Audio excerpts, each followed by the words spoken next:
Greetings metalheads, welcome to another edition of the Friday 13th YouTube channel. Today you're going to be watching an interview with a Swedish melodic metal band, hard rock band called The Gathering of Kings. This interview was conducted by guitarist Victor Olsson, and the band are just about to release their new album Enigmatic on RN Records, so check it out folks, it's a fantastic album. Also check out the interview. And thanks for watching the YouTube interview. So please share on Facebook, Instagram, Twitter, any other social media sites. Thanks for watching, metalheads. Be safe. So we're doing an interview with Victor from the band Gathering of Kings. Victor, welcome to Friday 13th YouTube channel. Thank you very much. So, how's your day been today? It's been all right. It's my partner's birthday, so we've had a couple of friends and some relatives over, and we've just drank some coffee, fika as you call it in Sweden. Eating cinnamon buns and drinking coffee. Okay. That's what you do. So I'll say skull then. Yeah, exactly. Skull. Okay then, Victor, I'm going to ask you some warm-up questions first before we talk about the new album. So I'm going to ask you, as a guitar player, who inspired you to become a guitarist? And what age did you pick up a guitar? I was 13 when I knew I wanted to do, I wanted to do some rock and roll. And it was actually a Swedish band called Enigmatic. Oh yeah. They were really big in the early 2000s. Yeah, early 2000s. Yeah. A little bit rock and roll, rockabilly, if I remember. Yeah, sort of a garage rock, sort of almost like psychedelic kind of rock. So I suppose it's the guitar players from Helicopters that kicked off the dream, the ambition. But then again, I think it was Richie Blackmore who sort of inspired me to really go for the songwriter, and I think he has inspired me the most, to be honest. Okay then, so what other guitar players have inspired you? Of course, I mean, it's a cliche as a Swede, but Yngwie Malmsteen, of course, is I mean, when you heard about Yngwie Malmsteen when you were like 15 and you realized, wow, he's actually Swedish. And that the fact that he was like 19 years old when he did those first couple albums is kind of mind blowing to me. But of course, he's a major influence. Gary Moore, especially the album he did with Thin Lizzy, Black Rose. I just love that album. And of course, and I have to mention a guitarist called Michael Aymoud. Oh, arch enemy. Yeah, exactly. But I actually discovered him through a band called Spiritual Beggars. Yeah, I remember seeing those at Dynamo Festival many years ago. Oh, really? Yeah, they were really going for it in the early 2000s, but they sort of dipped, and I don't think they were very active for a few years. Anyway, they were major influence since they took that sort of 70s rock and made it really, really, really heavy. The Hammond organ and the stuff like that. So they had a pretty early major influence on me, and I absolutely love Michael Aymoud's guitar playing, both with Arch Enemy and Spiritual Beggars. He has that sort of melodic vibe always. He's not a classic shredder, which you can get kind of tired of, to be honest.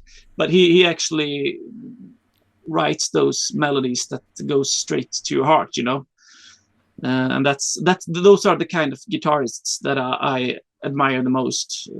The ones that really find those special notes that sort of hit you. Yeah, if you know what I mean. Yeah, I'm kind of influenced by. I'm not a guitar player myself. I'm a drummer, but when it comes to guitar players, I like John Norum. I think he's a fantastic. Oh guitarist. yeah, he's amazing as well. I mean, he has the same kind of influences as I do, I think. I mean, he has listened to Michael Schenker, of course, is one of my heroes as well. So it's those kind of guys who sort of blended the really good technique for their time, but also blended it with the good songwriting and good melodies. Yeah, I think one of my favourite Swedish guitar players is Andy LaRock from King Diamond. He's just like amazing sound, absolutely amazing. Yeah, I haven't been that much into King Diamond and stuff like that, if to be honest. But I've heard some of his stuff, and he's a really good guitar player, and he is really good producer and mixer as well. He has a really nice studio, I think. So can you remember the first guitar you got? Do you still own it? No, I actually sold it to a friend, Magnus, who's actually the other guitarist from Gathering of Kings. He actually bought it from me. It was a Japanese Fernandez Strat copy, sort of, which is actually a very good guitar for being my first guitar. Have you ever asked it back for him? Have you ever asked him to give it back? No, I went through it in my head, and I thought I'm not one of those guys who just keep things just for having it, because I want guitars that I truly like to play, and I think that kind of guitar I've sort of outgrown it, and I know it's in good hands since he owns it now, so it's good. All right then. So how many guitars do you actually own? What make do you play now? I think I own about 25, and I think it's not here right now. With Gathering of Kings, I mainly play a Jackson that I actually got a couple of years ago. Or actually last year, I think. A Jackson with the crackle finish. I just love those 80s crackle finish. Yeah, I know what you mean. Yeah. And I'm sort of new to the whole Floyd Rose, the Floyd Rose tremolo. The wee. I'm kind of a noob on that, but I'm getting the hang of it. But I mainly play Les Pauls in the past, so I have a couple of Gibsons and a couple of Japanese like Grecos and Edwards that I really enjoy. I love the sound of Les Paul. Okay, then. Yeah. So what was the first band you got into? What was the first band you appeared in? My first band. Yeah. I was a drummer in the beginning. So my first band was my first real band was a band called Eight Finger Fools or something like that. Okay. which was basically sort of a punk rock kind of, when you're 13, 14 and you're learning to play. We had actually had some couple of good tunes, if I remember it correctly. But that those early days are really important, because that's when you find your passion for it, I think. Right. So Okay. I only fond memories. Okay, then. So what was the first band that you actually did before Gathering of Kings? What did you do before Gathering? What bands have you actually been in? Because Gathering of Kings is a project, as we all know. Yeah. I my main band actually is a band called Sapphire that I started I think it was 17 years ago now, with my classmate Dino Susic, who is also still the keyboard player for Sapphire, and we've been through some sort of ups and downs, but we're still hanging in there, and we do some sort of classic hard rock, more of a heavy metal kind of vibe, rather than AOR, if you compare them to Gathering of Kings, and more Hammond organ oriented. So we're still there. Okay, so what record label signed Saffron?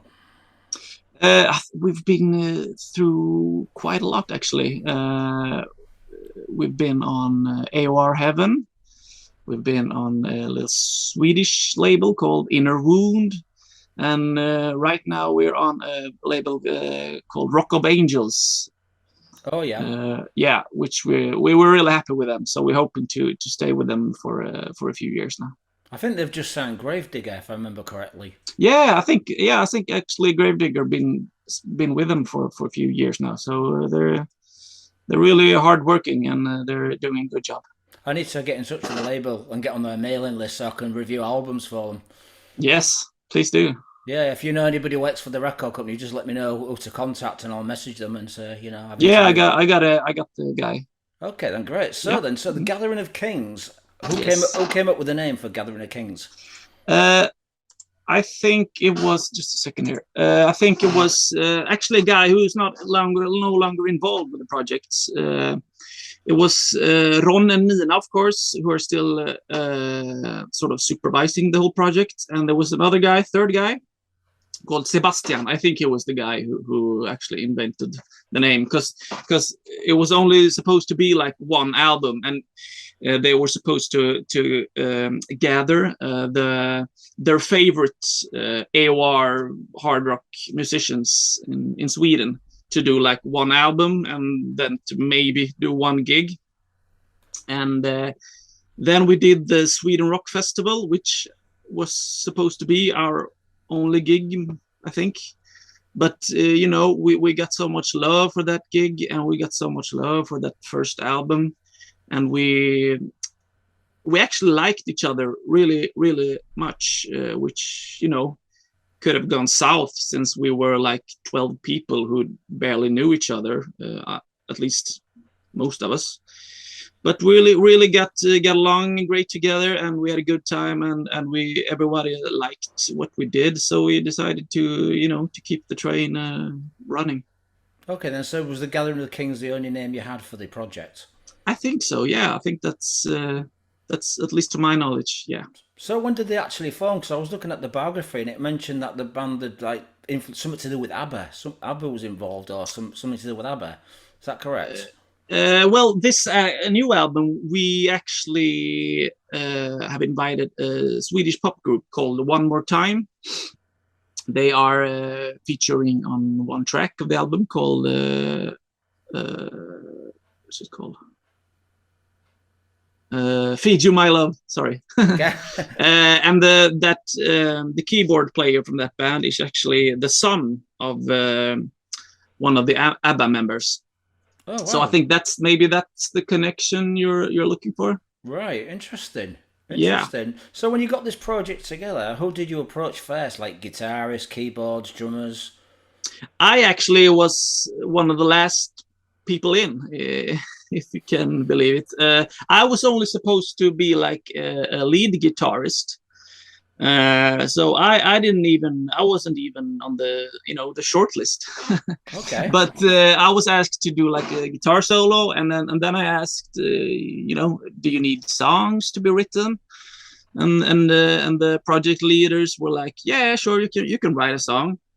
And of course, I love writing songs, so I wrote them a song, which was Forever and a Day, which was then became our first single. So the project leader said, hey Victor, do you want to write more songs? Because we really like what you do, and you know, we like, I think we can build a sound around that first song. So that was actually how it happened. And then you know, I started taking more initiative for writing songs and production and all that kind of stuff. So I became more and more involved as time went on. But I think they I mean, there were actually, I don't think I should say, but there were a lot more names tied to the project when, initially, but a lot of them had to drop out since they had like contract clauses with their labels that sort of forbade them to be involved with another project at that specific time. So we actually lost a couple of guys who were supposed to be involved with the first album, but you know, things turned out pretty good anyway. That's a shame. That's a shame that bands have to tie other musicians down if it's not affecting the bands they're in. But yeah, I think so. I mean, it's the labels who are you know, nervous. I think that their signed bands are appearing in too many projects that they are not signed to. So I mean, it's a shame, but that's how the rules are played, I suppose. so all the musicians in the band, not the singers, just the musicians, has the lineup been the same with the drummers, guitarists, keyboard players? Has it been the same lineup? No, actually, I mean, the first album we used a lot guest guitarists and stuff, at least like rhythm guitars. I think there were like 4 or 5 people playing rhythm guitars, and I think yeah, none of them are with us today. I mean, they're still alive, but they're not in the project anymore. But the drummers have been the same, apart from one guy who actually played on Forever and a Day, the first single. He's now with a Swedish band called Mustache. And I mean, yeah, so I mean, the difference from the first album and this album is quite immense, actually. We don't have the same bass player. We don't have the same keyboard player. The vocalists are the same except from one guy. So I mean, there's been some shifts, and some guys have stayed, which was our sort of intent when we started the second and third album, because we wanted to make the project sort of a band, and we wanted to tighten up the group. And so some guys who were involved in rather big bands, like Björn Strid, who was involved in Night Flight Orchestra and Soilwork. I mean, there was no chance he was able to add any of his time to our project. So there were guys like that who just had to drop out because of lack of time, basically. So the guys who stayed were sort of more committed to the project, which I think is a strength now. We're sort of more of a complete band. Yeah, I think if you change lineups slightly, it can make the band fresher and keep the strength of the band. Yeah, I agree, and all guys can really put down the effort to be on every live show, to show up when we're rehearsing, to answer if there's a if there's a question that needs to be answered, and so on. So I think we really tightened up the group, and everyone is on board the train. So how would you describe your music? Would you say it's melodic AOR? What is it to people that are not sure? Yeah, I think so. I mean, I'm not, to be honest, when I started the writing for Gathering of Kings, I wasn't like a huge AOR lover. I was more into like heavy metal and stuff. So I had to sort of learn the genre a bit, which I think, to be honest, I think it's probably a good thing, because AOR, I find, is a genre that is kind of boxed in, if you know what I mean. I mean, a lot of bands want to sound exactly like Journey or exactly like Toto. And I come from sort of a different angle. I sort of, I mean, I've listened to Rainbow, Deep Purple, Black Sabbath, and then I add the spice from Journey and Toto, rather than just having the building blocks from Journey and Toto and make up songs by those building blocks. I think that's a big difference. So what I like to call us sort of melodic hard rock with a splash of AOR and sort of an 80s touch, but not too much, I think. It's all about that fine balance of retro and modern, I think. Was there any Swedish AOR hard rock bands that influenced you, like Skagerrak or any of them sort of bands? I've heard you mention them in your review. I'm not familiar with them, actually. First 3 albums are really good. You need to check them out. Are they like an old band from the 80s? Yeah, from the 80s. They did a really good album called Slice of Heaven, which is a fantastic album. Oh no, I have to check them out then. But of course, I mean, in Sweden there is, I mean, we have Europe, of course, who is like a major influence on all hard rock, heavy metal, and AOR, I think. So Europe, of course, our main Swedish influence. So has the band been signed to the same record label, RN Records, since the first album? RN Records is actually our own label, sort of. So the project leaders, Ron and Nina, they started their own label, which we sort of are involved in. So I mean, there's no classic label in that way. We do it in our own pace and make up our own rules, I suppose. So in that way, I think it's been pretty good. We've always had a very open communication about deadlines and stuff like that. So it's our own. We're doing it by ourselves. So let's just talk about the first album, The First Mission. Who came up with the title for this album? I think it was Ron actually who came up with the title.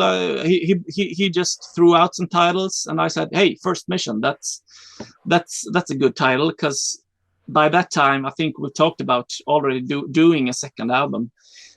So we thought, hey, let's hint about this is just the first mission, and we sort of started this retro sci-fi fantasy story that you can sort of follow when you look at the album covers. Yeah.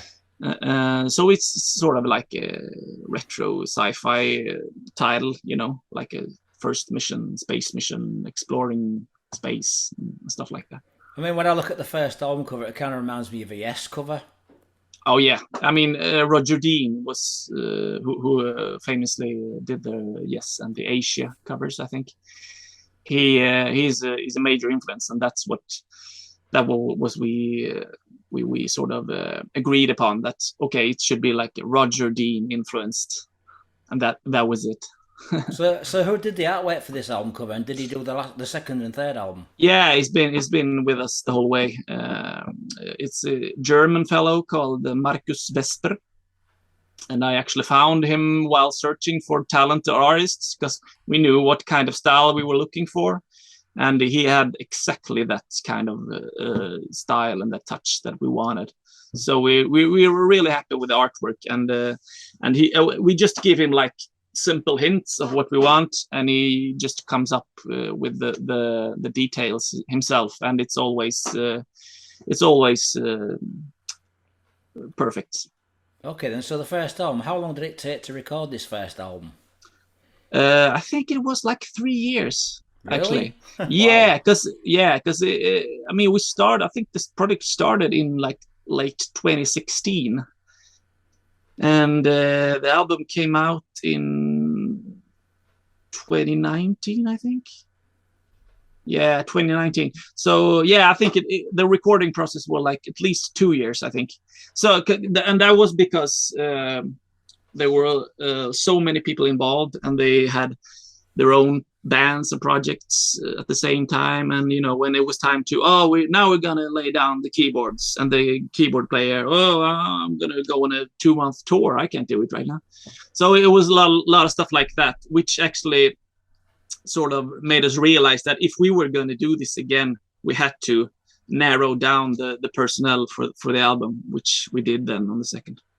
Okay, so what singers were on the first album? We know we've got Bjorn from Soilwork, like you said, and we've got Rick Alzer, who's in Masterplan, Frequency, Advance. God knows how many bands he's been in. But yeah, he's been involved in a lot. And we have Apollo. Yeah, from Firewind. Yeah, he's a good singer. Yeah, he's amazing. And it's actually Tobias Jansson, who is our vocalist from Sapphire.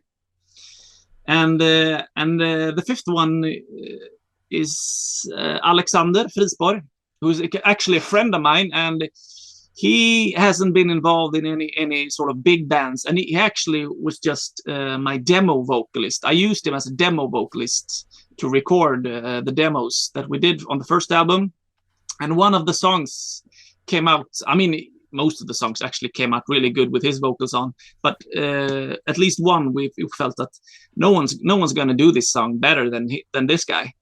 So he actually he was invited to be in the band because of his demos, which was really nice, because he's a good friend of mine, and I love having a band with him.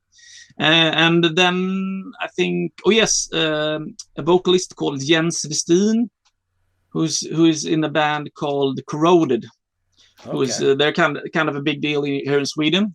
I don't know if they have any rep in the UK, but they sound like a thrash band or something. Is that with the name? Yeah, they're sort of a more like a modern, sort of almost an American, Disturbed kind of hard rock.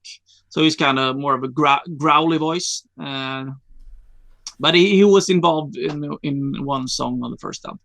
Okay, then. So, I mean, who else played on the album keyboards? Was it? I know you've got like Chris Laney's been involved with you guys. Yeah, Chris Laney was involved, and Erik Mårtensson from Eclipse, and Rickard Larsson, keyboardist from Night Flight Orchestra, and a guy called Erik Wiss, who is mostly doing producing here in Sweden with like AOR and heavy metal bands.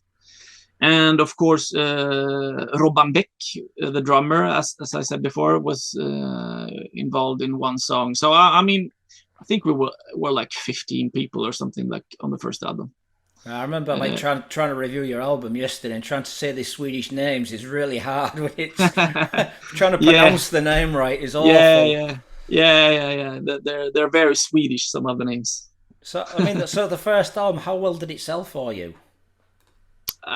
We just printed like 1,000 CD copies and like 500 LPs, because we thought like, hey, we're just gonna sell it to, you know, our friends and you know, the inner crowd, so to speak. But we sold out, I think, even before we did our first gig, if I remember it correctly.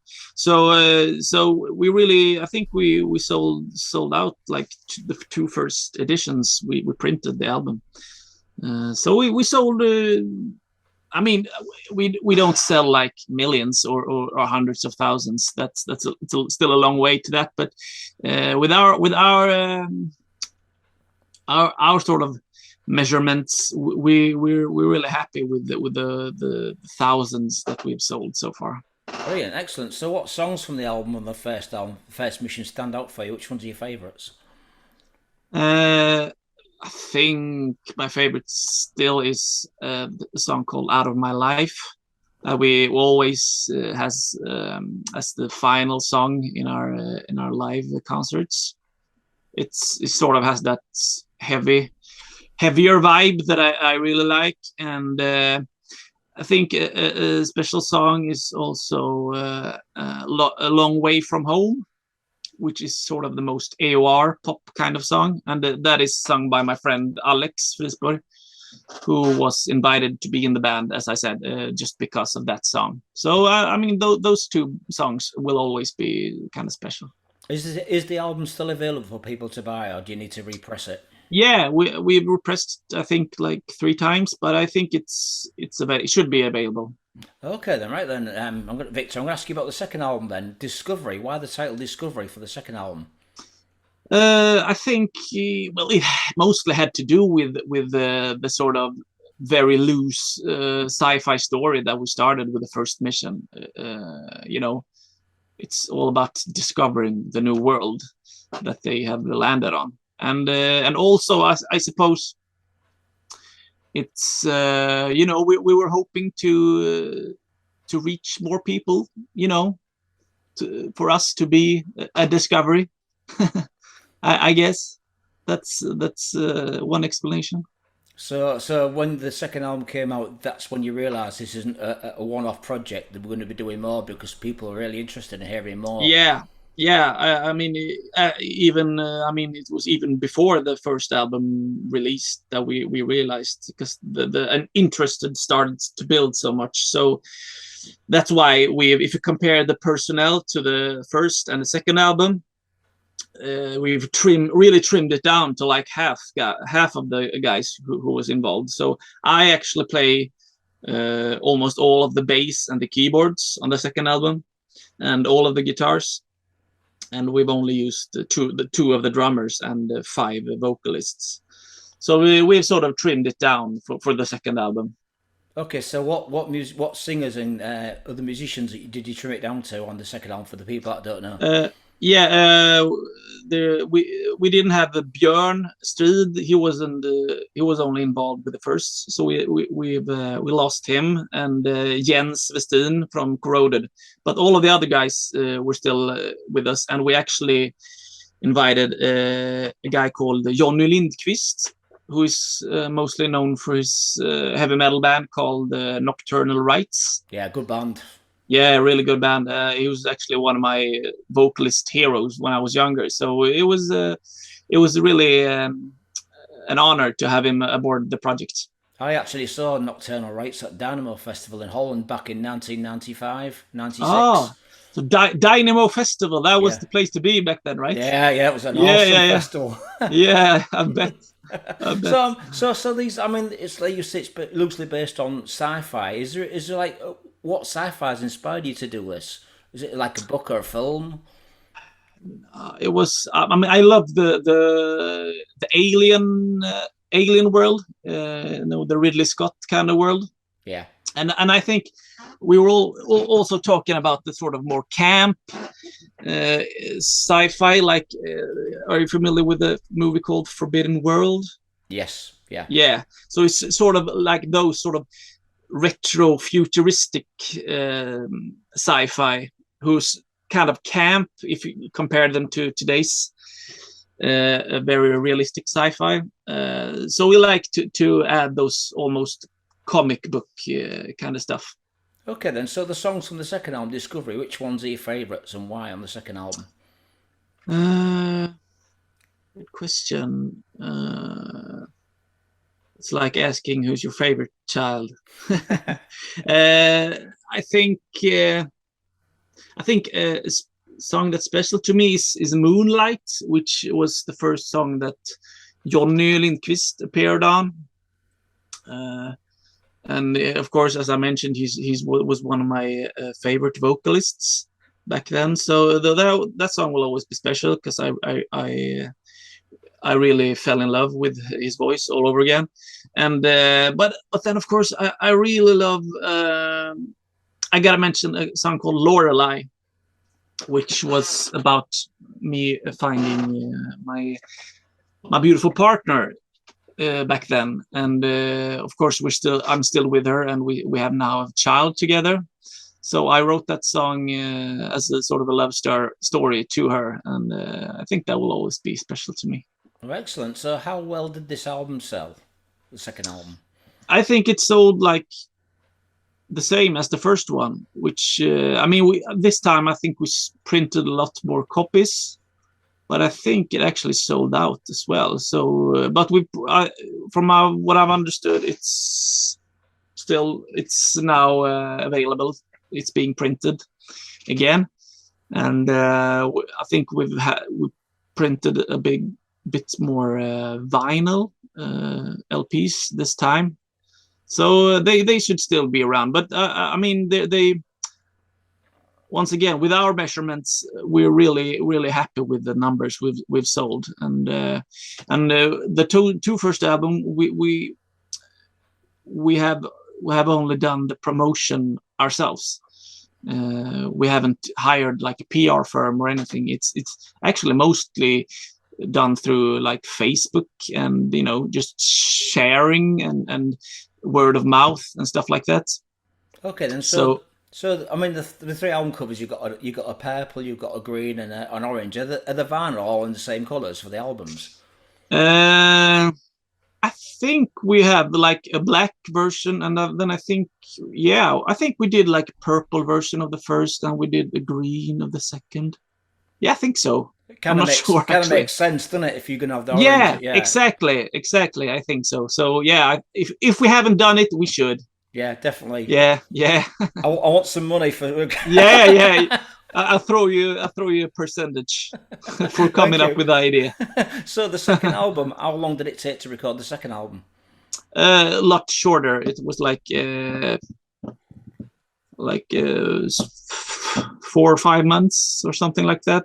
Is this because you had a more steady lineup and you knew what people you were going to have on the second album? Yeah.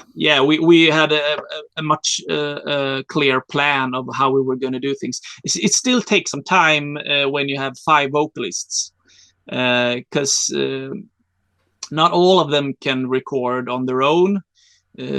Some of them want to record like in a studio, so they have to book the studio and the demos have to be ready, and then they send it back to us, and I say, okay, you have to work on that, so it goes back to them, and they have to book another appointment in the studio. So it was a bit more time like that, but all in all it was a much narrower time frame, which I think benefited us this time. Okay then. So for the first album, the second album, how many promotional videos have you done, or lyrical videos? I think we did. Did we do? I don't think we did like a proper Yo, yeah, of course, yeah, we did. We did. I think we did 2 video clips, official video clips for the first album, for Love Will Stay Alive, and a song called The Runaway, which is a cover song actually. Yeah, I actually listened to the original cover version of that today, and it's like All right. totally, it's so cheesy. Yeah. It's so 80s camp, which we sort of love, but it has some really nice melodies, and we thought, let's spice it up and So, make it hard rock. so how did you change it? How difficult was it to change that version to yours? First of all, we had to find like another. I think the original is in a totally different key, because like guys and males and females sing in sort of different keys to make it sound, to make it fit their voice.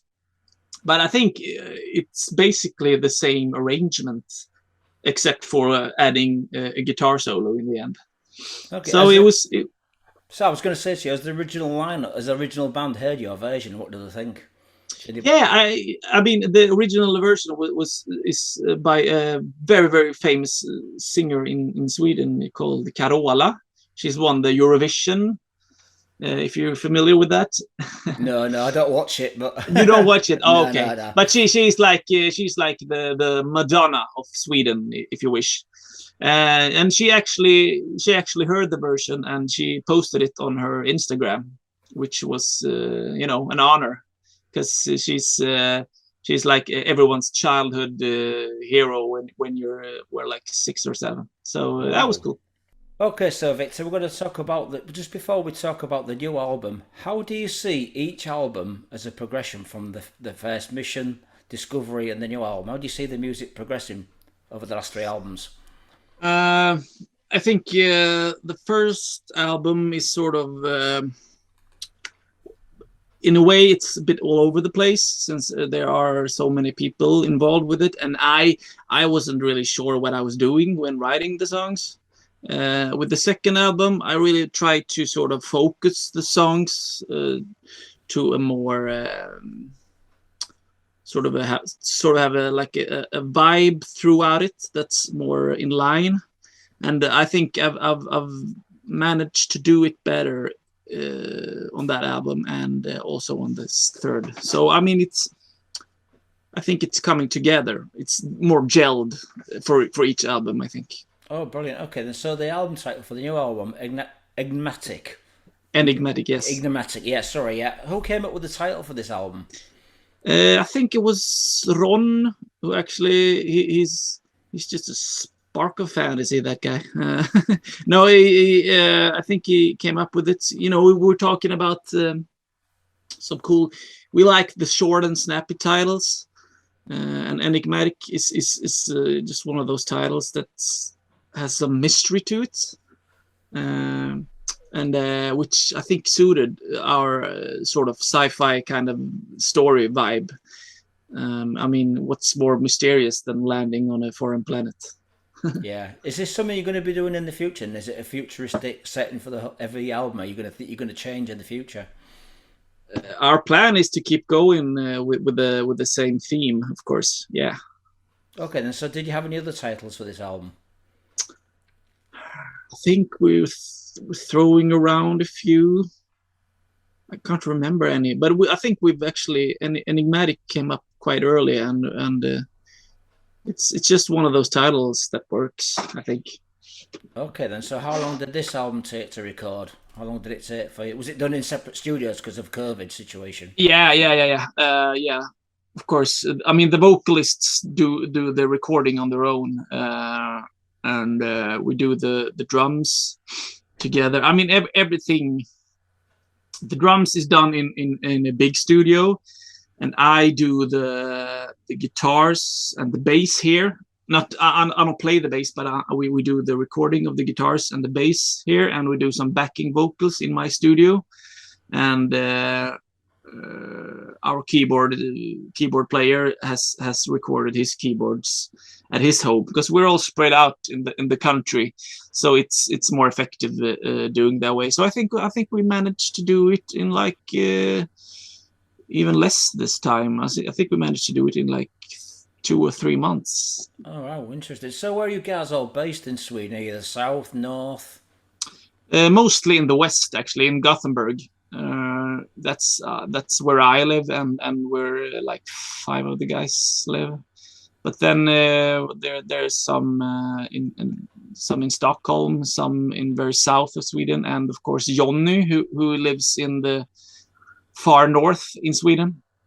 Okay. So the furthest I've been into Sweden is Bollnäs, because I'm friends with the band Tad Moreau's. All right, yeah, I've heard of those. I'm not too familiar, but I've heard about them. Yeah, they're pretty far. Well, so how do you guys all hook up together to rehearse? Where do you rehearse? This time we did it in sort of the western Sweden, which is kind of close to Gothenburg. It's where our one of the drummer lives, and he has access to like a large stage, so we could practice on a stage. So we could do like a proper production rehearsal. Okay, then. Which is really nice when you're gonna do like festivals and stuff. So that was the best for us this time. Okay, then. So the songs on the new album, which ones do you have as a favorite? Which ones do you particularly like? Oh, that's always. I mean, the song that I usually. I mean, when you're working with an album and you're so close to it that I am right now, I'm just sick and tired of it. Because I've heard the song so many times, both in the demo stage and then listening to all the performance and then listening to the mixing and then listening to the mastering. It just stops being a song and it just becomes sound and noise. But to be honest, when listening to the album, the song that I'm usually most drawn to is a song called Lionheart. Is that a Saxon song? Is it a Saxon song? Oh, I don't know. Is it? Yeah, it's one of their album titles. Oh, okay. Well, what are you gonna do? So why that song was a drawn to that song more than any others? I really don't know. It just, it's quite simple song, and it's just there, and it's just nice melodies, and my friend Alex does amazing vocals on it, I think. But of course, I'm really proud of all the songs, as always. I want to be that's. I don't release an album or even release a song if I'm not proud of it. So, but right now I think it's that song, Lionheart. Okay, because the album's going to be released in a couple of days. How excited are you for the album release? Has the pre-sales been good for you? Yeah, I've not seen any numbers yet. I'm gonna check with the project leader, but from what I've understood, the interest has been quite immense. We've sold a lot of copies to Germany, and a lot of copies here in Sweden. So I think we're looking. It's looking good, and we're really excited. We're gonna do the release album. We're gonna do the release of the album on one of the festivals here in Sweden. So we're gonna have a gig at one of the festivals, and then we're gonna have like a release party at the same location at the festivals. So we're gonna do like a whole event, which is gonna be nice. Okay, great. So how many videos are you going to be doing for this new album? How many have you done? We've actually, I don't think we released any full videos yet, but we recorded one video, I know, and I think we're going to record one more. So I think we're looking at 2 for this album. All right, what songs are you doing? We're going to do a video of the first song we actually released, which was Vagabond Rise. And then I don't think we've decided on the second song yet. It's to be decided, I suppose. Okay, then, because I noticed that like you said, you've got some concerts. They're coming up very shortly, aren't they, these festivals? Yeah. Is it this week? This week are you doing some gigs? Yeah. So we're gonna do 2 gigs on Thursday and Friday. It's actually sort of the same festival, because on Thursday we're gonna do like a acoustic gig. We're going to strip it down, so we're going to use like acoustic guitars and the piano, and we're going to do like an unplugged gig. And Eric Martin from Mr. Big is gonna be there as well. Oh wow! Performing, and the next day we're gonna do the real proper gig on the big stage. So the acoustic set, is that all the singers that are playing on the album? Yeah, we're gonna do like a full band set. So it's gonna be crowded as always when we're playing live. But it's gonna be great, I think. Is Eric doing the full concert with you as well as he just done the acoustic version? I'm sorry. Is Eric doing the full concert with you, the full production, or is he just doing the acoustic set? I think he's just going to do an acoustic set. I think so. I think you should get him on the live set. That would, be interesting. Yeah. That would be interesting.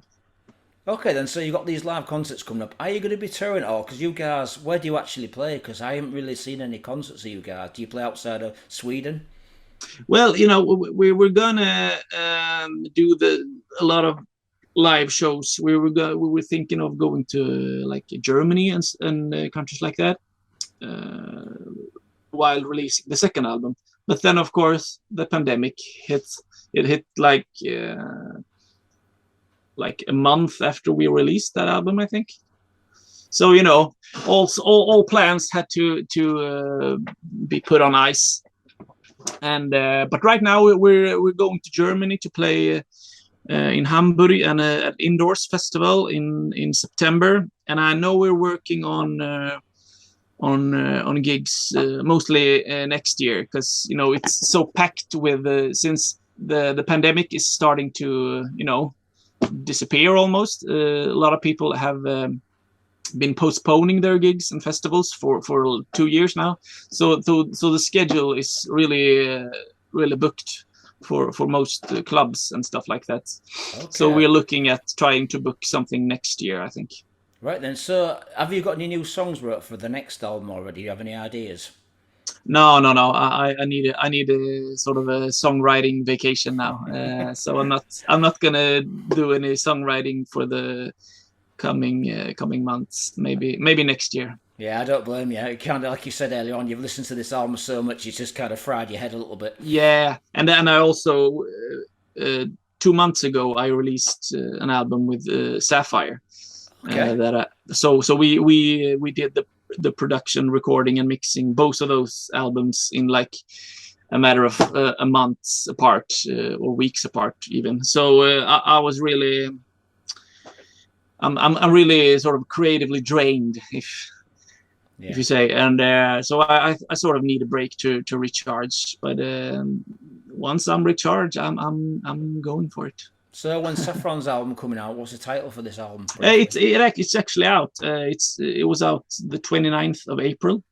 So it's called Taming the Hurricane, and it's a bit more of a bluesy sort of a hard rock. So if you don't love those pop keyboard influences that we have in Gathering of Kings, then you should try Sapphire. It's a bit more edgy and raw, I think. Excellent. I'll have to check that out. So I'm going to ask you now then, Victor, when you do another album, if you had to pick some different singers, not saying that you will, who would you pick? Because for me, I'd think of people like Jan Lande, Goran Edman, for instance, who used to be the Yngwie. He's a good singer. Who would you pick if you had to pick some different singers? I think, we sort of have a rule in this band that we should only have Swedish personnel. So we'll make it more of a national thing.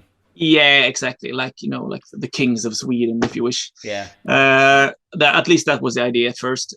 So I don't think Jorn Lande will be joining us, even if he's fantastic. He's an amazing singer.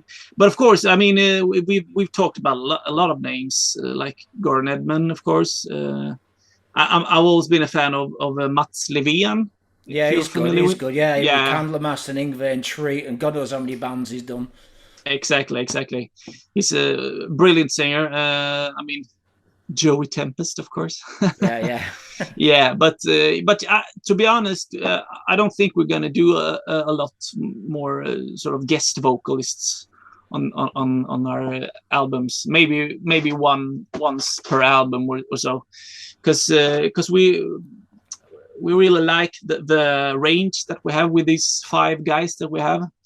We have the real raunchy, raspy voice with Rick Altsey. Rick has got a real rasp. It's kind of raspy yarn a little bit, the raspiness of his voice. Yeah, it's I don't understand how it can sound that raspy actually. I think he swallowed something. And of course on the other side of the spectrum we have a guy like Alexander, who is has a much more clean, mellow, softer voice. And then we have the other 3 guys that you can sort of put in between those guys. So I think I really like the range that we have on our 5 guys. But of course, there's always going to be some guys doing the guest vocals. And and on this album we have a woman. With doing guest vocals, 2 women actually doing guest vocals. So that's on one song, isn't it? That's on one song that I reviewed. That was one song together. Yeah. Yeah. If I had to pick out like 2 other singers for the album, like guest appearances in the future, not Swedish, I'd say Tony Martin and Glenn Hughes. Oh yeah, Tony Martin. I'm a big fan of his, and of course Glenn Hughes is a legend. So you never know. I could just imagine Glenn Hughes doing your album because Gathering of Kings, the logo's real hippie fad, and he's kind of like an old-time hippie sort of rocker. It fit really well with the band. And he did the Phenomena albums, of course, in the 80s. So he's done that kind of stuff before. So that would be really nice. So, Eric, Victor, I'd like to thank you for doing this interview. Do you have anything to say to the people that are watching this on YouTube? Not really. I'm just. I would be really happy if you gave us a shot and gave the new album a listen or 2. And I think that if you're a fan of any sort of melodic hard rock, you're gonna find at least something that from our album that you're gonna like. I really think so. Right, well, thank you very much for the interview. I wish you have a good evening and have a fantastic couple of concerts you're doing this week. Hope they work Thank you well very for much. you.